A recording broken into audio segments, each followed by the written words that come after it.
How do you deal with the dreaded status update request? Hey, you got that thing done yet? How's it coming along? Listen, bub, I'm working on it, okay? Bless the hearts of U.S. tax pros who are in the thick of this right now, but it impacts any type of work, accounting work, assurance. We're going to share some Band-Aid short-term solutions for when you're in the thick of it, but also some longer-term, how do I solve this to never have to deal with it again sort of things. Hi, is my tax return ready yet? Just checking in. I know you're busy. Go away. Thanks so much. Oops, haven't heard back Please yet. stop. Going on vacation. Hope you're well. Kind regards. Okay.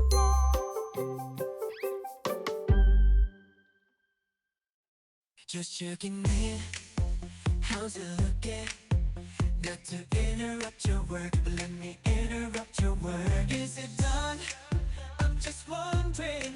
I thought maybe it was done and you just forgot to tell me. Please get off my bleeping back. I've got work to do, probably more than you, and I'm trying to stay on track. Please take your questions and shove them. We'll let you know when it's ready to go. In the meantime, go away, go away, go away. Get off my back. That's the Jason Daly House Band with Go Away. If this is your first time tuning into the podcast, let me welcome you with an apology.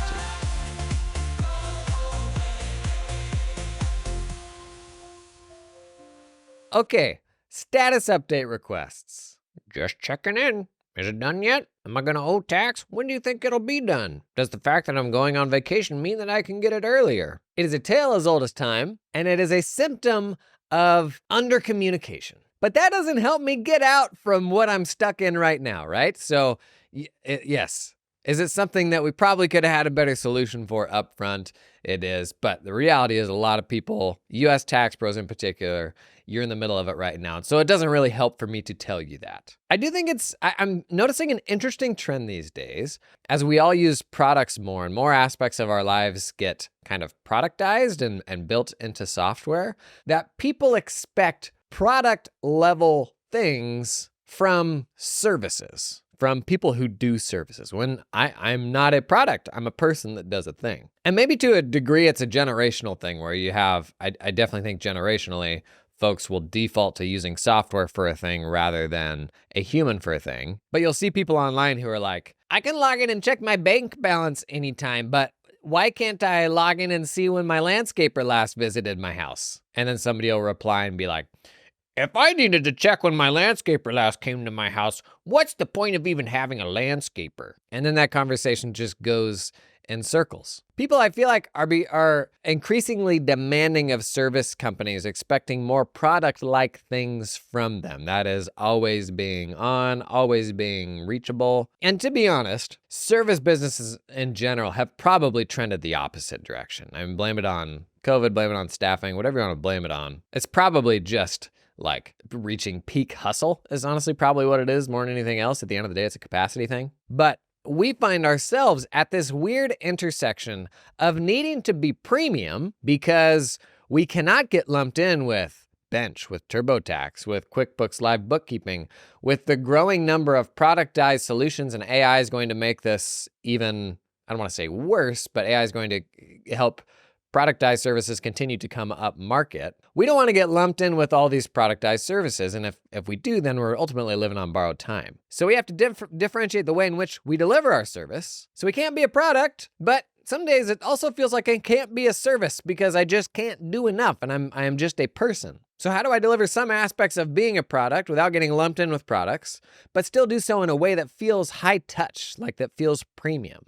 I think long-term for accounting firms, what we would call premium today or white glove is all that there will be, and software will gobble up the rest. And so if we zoom in specifically to checking in on the status of a project, does that mean making a client log into a thing to check the status? Does that mean sending an automated email so they always know what's going on? Does that mean just humans getting in touch? Then what do you do when every client wants something different? And as with many things firm running, spoiler alert, there isn't a perfect answer here. There is no like one size fits all solution that's going to be the right answer for every firm and for every client who are going to have wildly different preferences. But I'm going to share some advice both to get you through the short term if you are struggling with this today, alongside more long term, how do we just build a better plan for this in the future? Not to solve for it perfectly, but to take you further down the path of finding something better. I find, and maybe this is just, maybe I'm bad at giving advice, but I find when it comes to accounting firms, because there's so much nuance, that the easiest way to frame and sell advice online is to have the ultimate solution, to say, this is the framework and the way to do it. When there's very, very few things that are the right answer for everyone. So take this as advice to get to something better, not just something perfect, but something better. Okay, how to stop the bleeding. Band-Aid kind of considerations. Now, nothing can be more infuriating than when you're at your busiest and you just want to be left alone to get work done, but people keep making stupid, trivial asks of you. And honestly, I think part of what makes this make your blood boil is the fact that you might not have good news. In fact, you usually don't.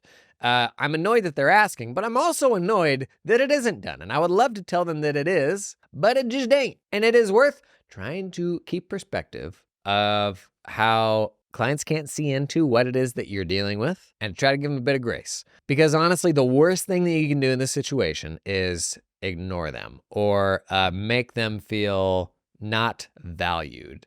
And sometimes folks will do like auto email replies during busy season or put stuff in their email signature. And I don't think there's anything wrong with that necessarily, but I do think you want to watch out for a tone that can come across as maybe unappreciative is the best way to frame it. I think you just want to be careful there, because what people are going to remember, and this isn't the case for all types of work, but it is definitely the case for the type of work that we do. What people are going to remember is not the technical stuff, like with very limited exception. Maybe you pull a rabbit out of the hat and you save them a bunch of money unexpectedly or something like that, and they'll remember that. But most of the time, what they're going to remember has nothing to do with the technical stuff.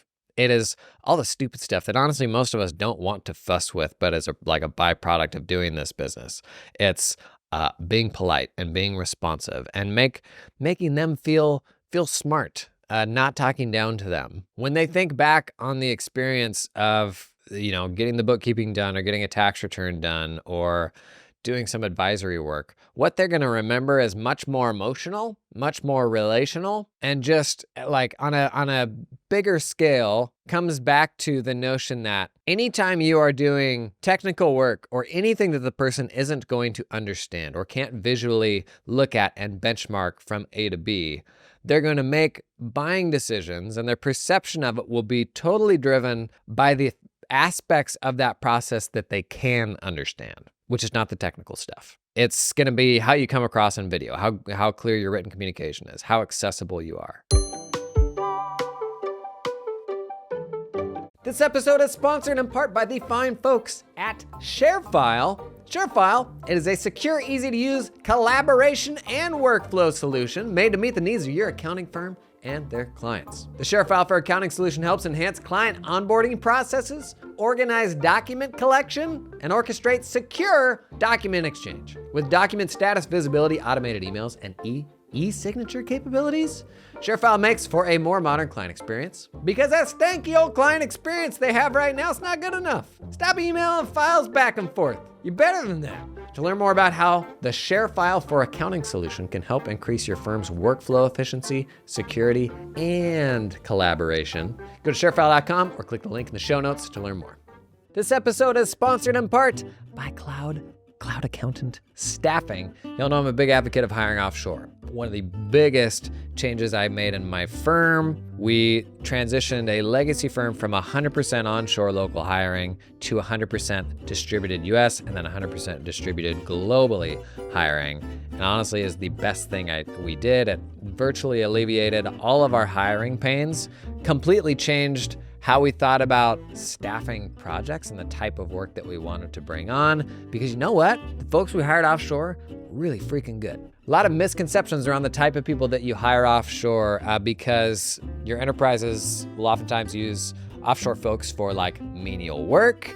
Absolutely not the case. There are tens of thousands of people working for Big Four accounting firms, offshore, outside the US, you can get folks that can do anything from tax to junior level stuff to super senior level stuff. But try to do that yourself, figure it all out yourself. That's gonna be hard, it's gonna be scary. Really good place to start, Cloud Accountant Staffing. They will hold your hand through that process. Their story is super simple. An accounting firm in the US hired a bunch of people in the Philippines, fell in love with them, but didn't fall in love with the fees they were having to pay to the staffing companies that were managing these employees. So they built their own solution, and now they're starting to pull other accountants in. I'd encourage you, a big tipping point for me was when I was like, I'm gonna stop being opinionated on this and just try to learn. And so I talked with other practitioners, I talked with some of the vendors that would help you get into offshoring. That really opened things up for me. So if you've been on the fence, I'd encourage you to at least learn about it. If you start heading down that path, consider Cloud Accountant Staffing. It's all these other things that frustratingly, when we take pride in our technical abilities, and that's what we talk about with our peers and all that, those technical abilities are a long ways down the list of what things are front of mind for the client. Now, they may not say that. They may say, I want the best of the best. But the reality is they don't have a way to benchmark what you're doing against what anybody else is doing. So how are they going to know that that they're really getting the best of the best? In fact, if you do pull a rabbit out of the hat and save them a bunch of money, that person could just as easily say, well, if I'd have gone to the person across the street, they would have done the same thing. So is that really differentiating you? Or is that even your fault for not having brought that up earlier? So it's even hard to say that that's really a differentiator. What they're making decisions on is the packaging. It's all the stuff wrapped around the actual doing of the work. And it's why, even though this is really dumb, it's why ignoring them and being curt and rude is just not going to be the solution. And in the end, this means, yes, you're going to get less work done. Like, it will take longer to get their return done because you had to stop and have that stupid conversation. And the best thing that we can do is embrace the fact that that is okay. Because more important than this project or this thing that you're trying to get done right now is the long-term health of the relationship. And this is counter to the accountant blood that runs through most of our veins, where we're focused on the technical stuff and squeezing everything that we can out of it. But the reality is slowing down, getting less done, and making people feel valued counterintuitively is going to be the best long-term thing for the company. And that's annoying because I'm like a purist. I want that factory line just humming and churning out things as quickly as we can. And in many ways, this is kind of at odds with that. Now, some other more actionable things you can do here when you're in the thick of it. A big one, don't be afraid of sending the no update. The update that says, I don't have anything more to tell you, but we're still working on it.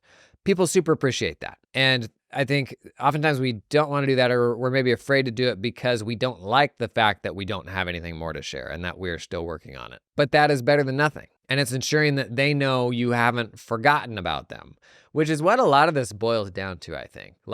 They're actually following up just to make sure that they're still a priority and haven't been forgotten. And in most cases, they haven't been. Every now and then somebody follows up and you're like, oh shoot, no, that one did fall through the cracks. But when somebody's coming to you from that place of have I been forgotten? And you're like, get off my back, you a-hole. I don't know that you've actually made them feel better. Rather than painting a picture of the story of, how their work is going through your process. That's a very fanciful way of saying that. But that's what people want to hear, is that they're important, is that everybody's working really hard on their stuff and that it's really important that you do it as best you can. And the no update ensures that they know that they're not forgotten. Now, when you send that update, or if you kind of ending some conversation as you go back to working on it, consider telling them when they can next expect an update. If you tell them when they're going to get updated next, it buys you that time. Maybe that's 2 weeks out, maybe that's a week out, maybe that's a month out. But if you actually say, I'll follow up with you by X date, then you've at least bought yourself that block of time. Now, you got to remember to actually do it. So put it on the calendar, put it somewhere where it's not going to get missed. But I would do this oftentimes with the most demanding clients who were really regularly following up several times a week and pestering me. I'd be like, hey, I'm going to get you an update by the end of next week, and it would buy me some time with them. Now, strategically, if you are bearing down on a big deadline like US tax pros are now, it might make sense to just put together a quick little plan for how we're going to manage the burn down to the deadline and what those communications look like. So maybe that is an email going out to everybody. So tax deadline for US tax pros, 4/15, but you're going to have a bunch of examples of this from like, year-end processes. All those thresholds where a bunch of stuff hits the fan at the same time. But I'm going to look at the deadline. I'm going to work backwards from there. Maybe I send an update on the 1st. Maybe I do it every Monday from here to that deadline. And maybe it takes somebody on the team a half a day to do this, but also consider like the time that folks are going to get back. Consider how clients will value that and actually feel like they're getting attention even though you are busy. Like that will go a long ways with them. Always better to over communicate than under communicate. So what can this look like in practice?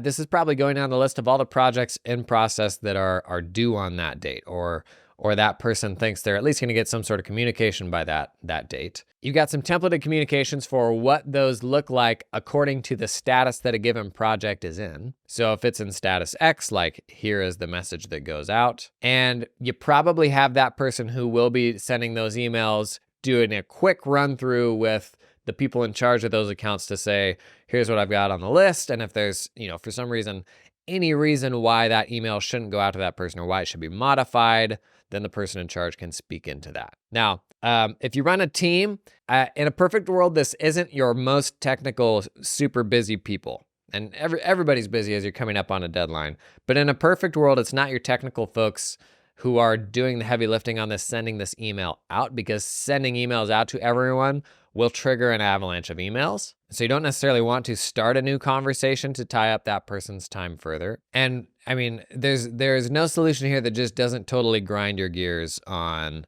yeah, but we're taking away time from doing the work. Yeah, but it means we're going to get less done. And that's going to be the truth. If you zoom out and you think about what's happening for the profession and for professional services in general, the reality is running a service business that will hold up against productized solutions and AI and all that stuff, it's a high-touch business. And with that comes a lot of communication, a lot of overhead associated with managing the relationship itself, even when that can get in the way of doing the actual work. So if you're in the thick of a deadline, no magic wand that's going to make all this stuff go away. But as is always the case, any system is better than no system, even if it can't be automated. There's this almost like, automation's become so sexy. There's almost this like shaming of manual processes that happens these days. For one, obviously I love automation, but I'm also a really big fan of manual processes, because a byproduct of that shaming and not wanting to have manual processes is folks will oftentimes try to automate something, realize it's not possible, and then have no process. So you've failed to make a rule that humans can very easily follow because it can't be automated. And this is an example where it's like, if we're going to say the rule is every week or every other week up until the deadline, everybody gets, all the clients with projects in process get an email, and that requires some manual work, then that's how it is. But if you're running a team, you've got to set the rules there, particularly because if you have a whole bunch of people doing this work, they're not all going to assign the same value to managing the client throughout this process. Your team likely thinks, if they're technical people, that the most important thing is just to get the work done. And maybe that's what we're saying here is it isn't. Is there something more important than getting the work done? It's making the client feel heard and understood and maintaining that relationship. And so it may actually take you making the rules and saying, this is how much we need to communicate with folks to ensure that they know that we're still working on it and they feel heard. Now, those are some ideas for kind of short-term Band-Aid things to do. Longer term, if you think about how various different types of products manage communications, and we're not a product, but it's worth thinking about. The one everybody always brings up is, the Domino's pizza tracker, which you order a pizza and you've got a little visualization of what step in the process that pizza is. By the way, it's completely fake. It's not tied to reality at all. It all just works on a timer. Basically has two states, that it's started and that it's done. And when a worker indicates that it's done, it jumps to the final step. Otherwise, it's just progressing through those things on a general timer that ought to be accurate. So you got the pizza tracker. You think of stuff like, DoorDash, like meal delivery sort of things. You get There's a whole sequence of things from the restaurant working on your order, to the dasher going to the restaurant, to the dasher being on your way, to the dasher dropping off 6 other orders on the way. And they put, the GPS front and center, like that is the focal point, because it's a very visual, like tangible, here's where they are. In fact, when I pull it up, if that dasher's on the way to my house, it doesn't show a zoomed in view of them, or it doesn't show them on one side of the map and my house on the other side of the map. It shows the restaurant on one side of the map and me on the other side of the map, and the progress of the dasher towards me.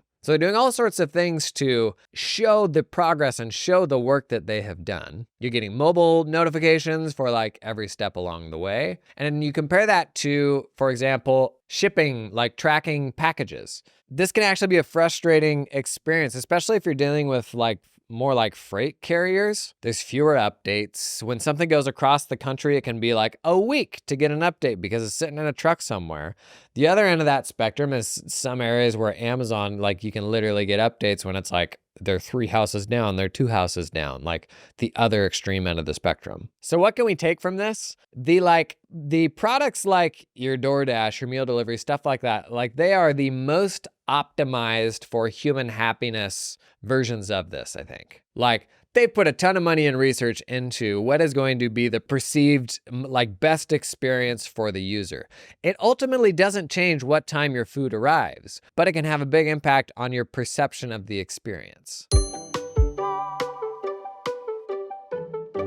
This episode is sponsored in part by LiveFlow. You may have seen a recent main channel video or my newsletter where we showed how to build an AI chat assistant on top of a set of financial statements so that when you deliver them to a client, the client can like chat with the financials. It's actually really interesting, like really good at like answering dumb, like basic questions.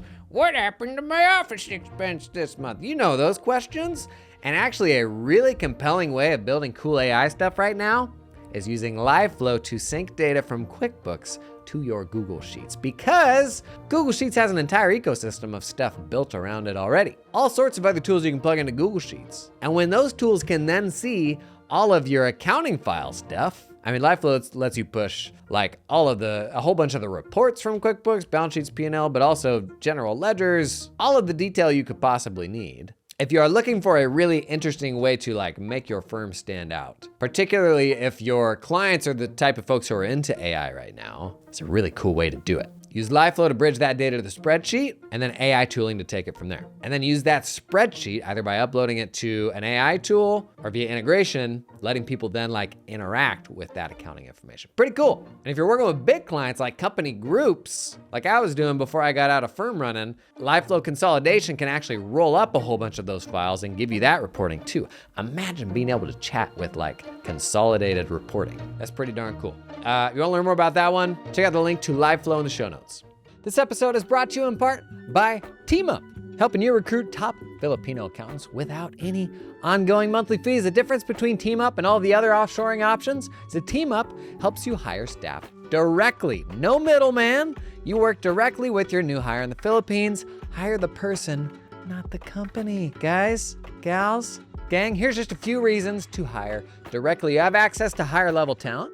Makes sense. You have complete control over team culture and training.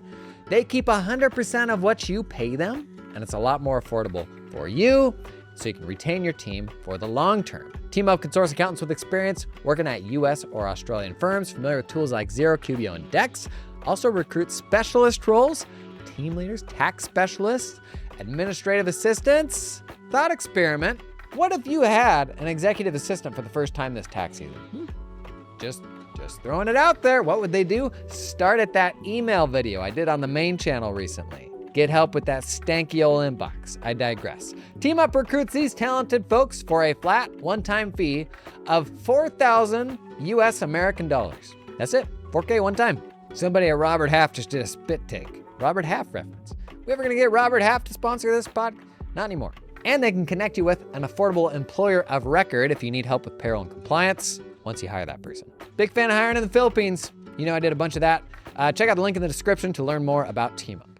And there's probably some things to steal there around like messaging and showing the work that you've already done and like a little bit of education on what it means to be in the status that you're in right now. Now, Some folks have fully committed to giving clients access to see the status, or like automated emails every time the status changes, that sort of thing. And that's becoming more commonplace among practice management systems. Is part of that client portal is they can log in and see the status of any projects that are in the works. I think, and people people end up being really opinionated here on all things client portals. People seem to be opinionated. I think that both the white glove approach and the self-service approach is the path forward. So, for example, if you need a copy of your tax return, if you need a copy of a past month-end close, I'm happy to get it for you if you ask, but I'm also going to have a self-service portal so that you can get it yourself if you want. Because the reality is, like, we fixate on the few people who will complain about, I don't want to have one more thing to log into. Like, goodness sake, people, it's 2024. But oftentimes those people are the exception. I would say what's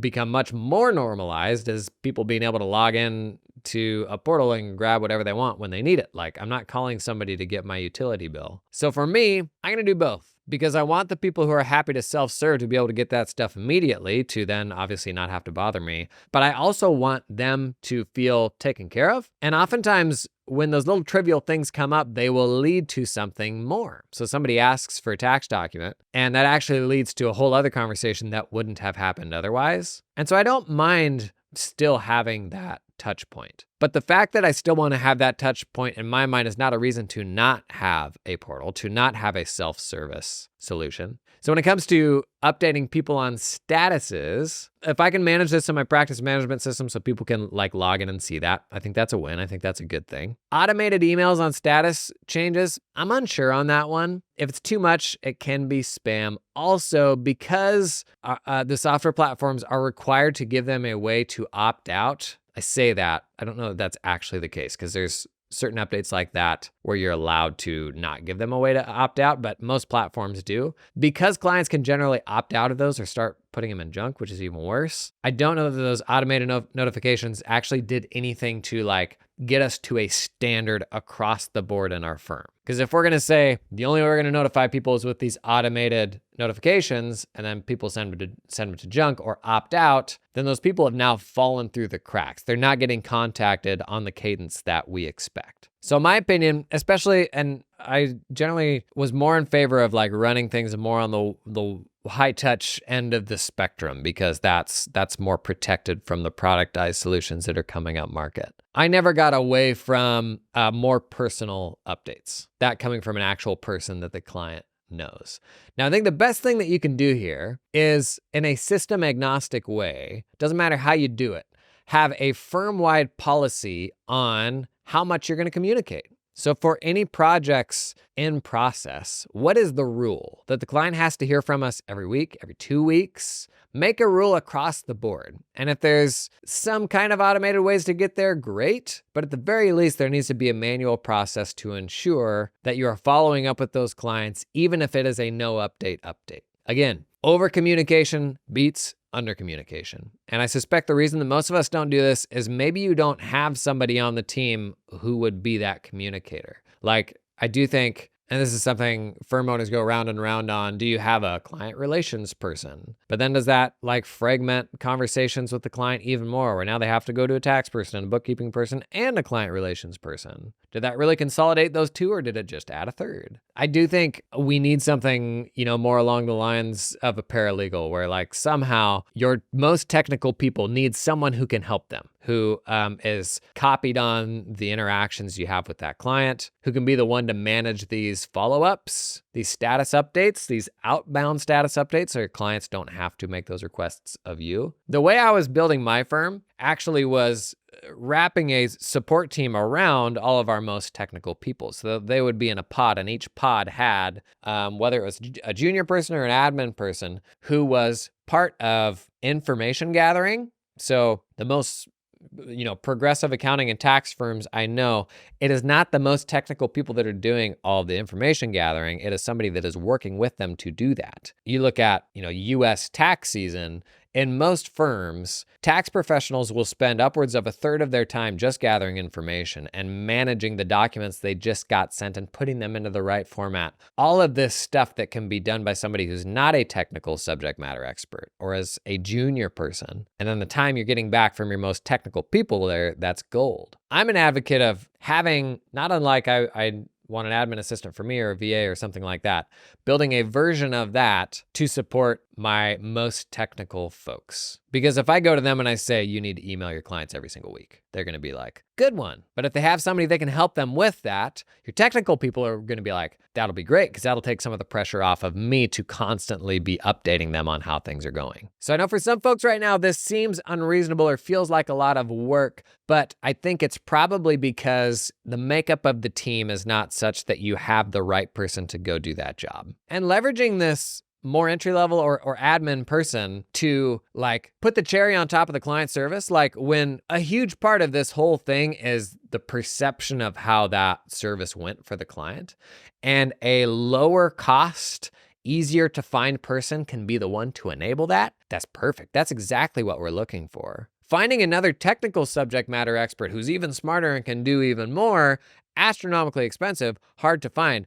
Pull in a person that can be high touch, that is good with client relations, that can just come in and be a helper there. That's a total no-brainer. Now, last thing I'll say, and you've heard me say it before, the complete solution here is scheduled intake and scheduled delivery. It is taking control of when that work goes out the door so that the client knows before the engagement even begins, this is when you're going to get your stuff back. And ultimately, we talk about all these different ways of managing deadlines and capacity and all these things. The only way to take total control over everything is to think more like, a manufacturing facility where they don't just make widgets when somebody turns up with an armful of raw materials. Like, this stuff is all planned. And that ultimately to me is the only complete escape from the hamster wheel that can feel like, well, we're just going to do our best to get it done as quickly as we can when you bring it in. And then inevitably you're in over your head there. You're letting people down because a bunch of people make a run on the bank and bring you their stuff at the same time. Maybe you made a cutoff deadline because you wanted everybody to get their stuff to you by then, and then twice as many people get you their stuff, and it still takes the same time to do all of that work, and you've just let half of those people down because they brought you their stuff earlier and are not going to get it any sooner. You've heard me rail on this one enough. I think we're actually we might dedicate a whole week to this after the tax deadline in April. Soup to nuts, why and how to schedule more of your work in your accounting firm, be it tax work, accounting work, whatever it is. From a very practical standpoint, how to do that, how to baby step into it, how to transition into it, because I can convince you of the theory and why that's better, but that doesn't help me get from A to B. That was always where I got stuck, because I would go to a conference and be like, yep, makes sense, but boy, that sure seems hard to get to from where I am today. So we talk about status requests, and what the ultimate solution is to that is to plan all that stuff out ahead of time so that they know when they're getting it before you even begin work. And I know as soon as I say that, there's like, well, what about this scenario and that scenario? And there will be exceptions. That's just part of it. But the fact that there will be exceptions doesn't mean that we shouldn't have a system and shouldn't build around the ideal process and accommodate the exceptions when they come up. So if you're out there fighting the good fight right now, that's you, tax pros. Try to keep your head. Honestly, the next 3 weeks, the things that you say, how you come across to people, that's going to stick with folks much longer than what feels like a scramble right now. And a lot of this probably just boils down to giving yourself and your team permission to get less done and set a little bit of time aside for the clients. Because if you don't do that, what are you left with, right? And then just tick you off to acknowledge that. Like, can't I just be like a factory worker and just do this stuff, please? Just let me get a work done.